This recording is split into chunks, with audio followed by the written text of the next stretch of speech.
এই পুরো গবেষণা কেন্দ্র এখন মেরু ভালুকদের আস্তানা। যখন ইচ্ছে ভবনগুলোতে ঢুকছে, বের হচ্ছে, কেউ আবার উঠানে রোদ পোহাচ্ছে, যেন সেগুলো এখন তাদের খেলার মাঠ। কোনো মানুষের চিহ্ন এখানে নেই, পুরো জায়গাটাই ভালুকদের রাজত্ব। কোনো মানুষ কাছে গেলেই কামড় দিতে উদ্যত হয় ভালুকেরা।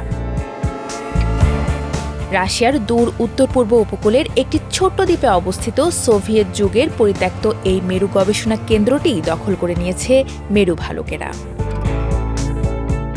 ভ্রমণ ব্লগার বাদিম মাখোরভ ড্রোন ব্যবহার করে দৃশ্যটি ধারণ করেছেন।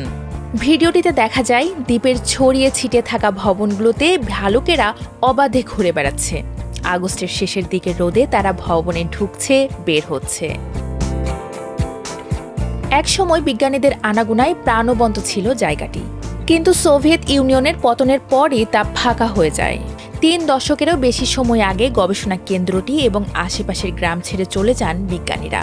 ফলে পুরো জায়গাটাই ভালুকের রাজত্বে পরিণত হয়েছে।